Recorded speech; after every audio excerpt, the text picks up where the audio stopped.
আলহামদুলিল্লাহি ওয়া কাফা সালামুন আলা ইবাদিহিল্লাযীনা ইসতাফা। সম্মানিত সুধী,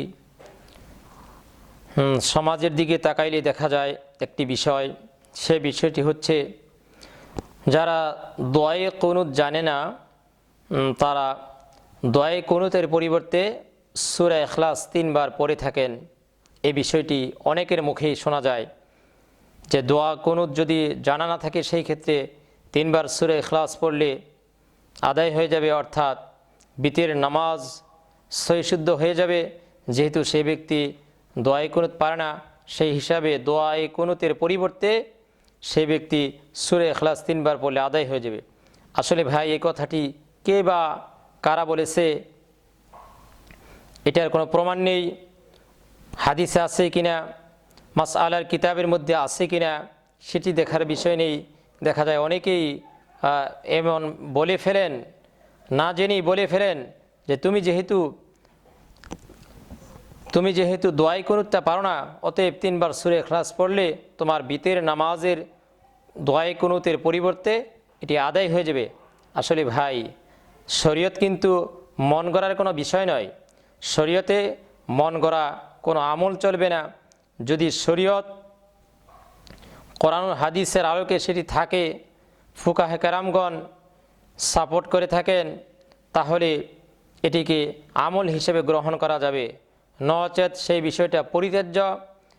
যদিও আপনি মনে করতেছেন যে সূরা ইখলাস তো ভালো হইলেই তো হবে না।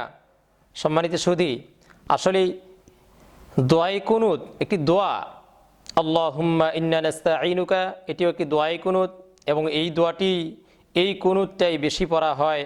আরও দোয়ায়ে কুনুত আছে। এই দোয়ায়ে কুনুত এটি যে পড়তে হবে এমন নয়, অন্য দোয়ায়ে কুনুত পড়লেও বিতের নামাজ আদায় হয়ে যাবে।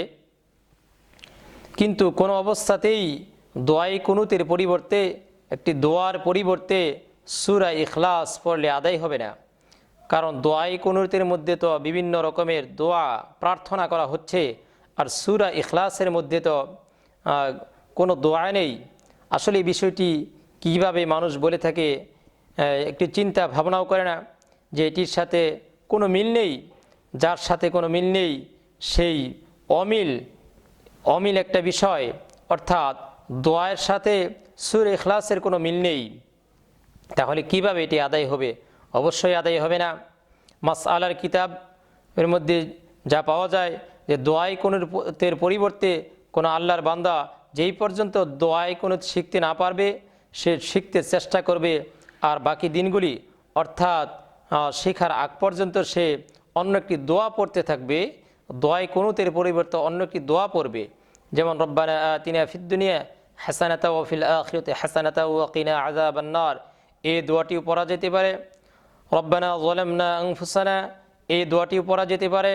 আল্লাহুম্মা গফিরলি আল্লাহুম্মা গফিরলি আল্লাহুম্মা গফিরলি, এই দোয়াটিও 3 বার পড়া যেতে পারে। অর্থাৎ একটি দোয়ার পরিবর্তে অন্য একটি দোয়া পড়া যেতে পারে। যতক্ষণ পর্যন্ত আমি দোয়ায়ে কুনুত না শিখব অতক্ষণ পর্যন্ত অন্য একটি দোয়া পড়ে বিতের নামাজ আদায় করব, তাহলে আমার সহিশুদ্ধ হয়ে যাবে। কিন্তু সূরা ইখলাস পড়ার কথা কোনো মাসআলার কিতাবে নেই, কোথাও নেই। এটা কে বা কারা বলেছে তার কোনো প্রমাণ নেই, দলিল নেই। অথচ অনেকেই দেখা যায় যে দোয়ায়ে কুনুতের পরিবর্তে সূরা ইখলাস পড়ে থাকেন। বিষয়টি আশা করি বুঝতে পেরেছেন। মোটেই উচিত হবে না সূরা ইখলাস দ্বারা বিতের নামাজ আদায় করা। দোয়ায়ে কুনুতের পরিবর্তে অবশ্যই দোয়ায়ে কুনুতের পরিবর্তে অন্য একটি দোয়া পড়তে হবে। আশা করি বিষয়টি বুঝতে পেরেছেন। আল্লাহ তাআলা আমাদেরকে আমল করা তৌফিক দান করেন।